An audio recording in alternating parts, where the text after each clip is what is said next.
Renee, do you have any questions for me? Yes?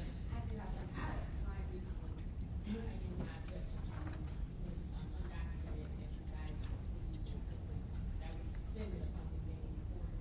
He has told me that it's probably going to try to make it. I explained to him that I knew this specifically that he came back, that it would be a lawful prosecutor federal in Texas. He did a lot of time, because he would have possible parole, and I explained all that, he knows. But I guess my question is that if, with the unlawful entry, that is something that you all are handling, because that actually would be a criminal process. Yes. Yes.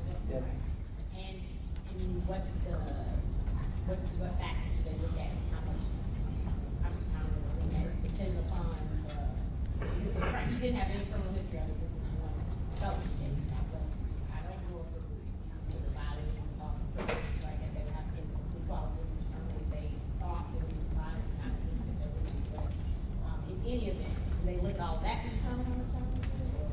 Yeah, the question is, what does the federal prosecutor and the ICE agent look at when deciding whether to bring an illegal reentry prosecution in federal court? So the question is, let's say a client is given a sentence of suspended upon deportation, and then the client is in fact deported to his home country, and then he returns. Let's say next year he's driving down the street in Cobb County and he's pulled over for DUI and he's put in the Cobb County jail. What is the government going to think about when they decide whether to bring him to federal court? I think is your question. Okay. Well, the most likely folks to be chosen, like kids on a playground, I guess, for federal court are folks who have a conviction for a violent offense or a drug trafficking offense. Those are sort of the first line of guys who will probably come over to federal court, because the U.S. Attorney's Office views them as dangerous, as opposed to somebody who's been deported for being here without documents but is not otherwise dangerous. Simply works here, has a family here. And they have to be selective. They can't prosecute every illegal reentry case. So they pick the people they think are violent and dangerous to the community. Now, it may also include people who aren't necessarily violent but are frequent returners. So you may have somebody who's been deported 6, 7, 8, 9, 30 times. And eventually the federal government will step in with a criminal prosecution to try to get his attention or incapacitate him for a while. So you see some of those guys who may not be violent, but they just continue to get arrested.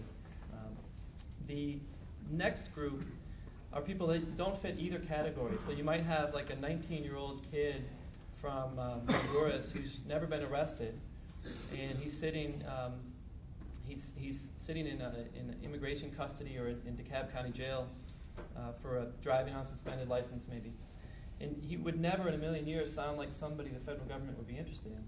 But if they think he's a member of a gang, they may cherry pick him to, again, incapacitate him or to at least get him off the street for a while and deport him, even though otherwise, other than the gang membership, he wouldn't generally fit their profile. So those are the three groups that we end up seeing.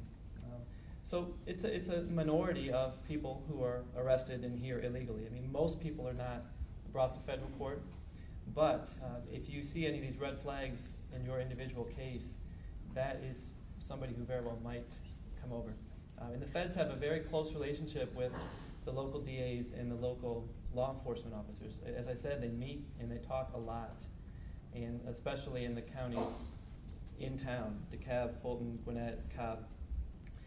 Those 4 counties, there's a lot of interaction. What sentence are they looking at? Oh, and you did ask that too. Yeah, what sentence are they looking at? I have 4 illegal reentry sentencings next week, and one of them, his guideline range is about 7 to 8 years in prison, because he has 2 convictions for terroristic threats and aggravated stalking. Another gentleman has never been convicted of a felony before, or an aggravated felony at all, He just has a collection of DUIs, and I guess the government has decided he's a nuisance for some reason. His guideline range is 0 to 6 months in jail. That's really the range. You'll never see usually more than 10 years, and that's rare. But it's very common to have 4, 5, 6, 7 year sentences, which is shocking to a client, shocking to his wife, because it's usually far more time than he's done in all of his cases in the aggregate, his whole life. And so it's heartbreaking. And it seems, it's a status offense. It's a non-victim, non-violent offense on its face. So the Congress has become quite harsh on these cases. Yes? How should we handle, for example, if a judge has during a plea, either on paper or in the question, whether your client is a U.S. citizen or not? Can we say something like, we can't allow him to answer that because of the federal consequences? I would stop halfway through that sentence. Or for bond? I would just say, we can't answer that. We're not going to answer that. I don't know how your individual judge will react. Some judges think that when you plead guilty, you waive your Fifth Amendment rights across the board and you have to answer everything. But I simply would not answer that, because that's going to show up in discovery in our case, and that will be the nail in the coffin, if there isn't one already, in our federal case. And it's not an element of your offense. If you're pleading guilty to battery, I don't know what possible relevance that would have, and you shouldn't be required to admit facts that aren't part of the elements of the offense, in my opinion.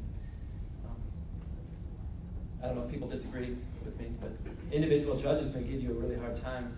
I'll tell you, when I see it come up, is judges are thinking about Padilla and thinking about their obligation to advise each person of his immigration consequences and to ask whether he's discussed it with his lawyer. So in my opinion, judges are maybe meaning well, but they're doing it the wrong way when they say, Mr. So-and-so, are you a U.S. citizen? Do I need to ask these Padilla questions?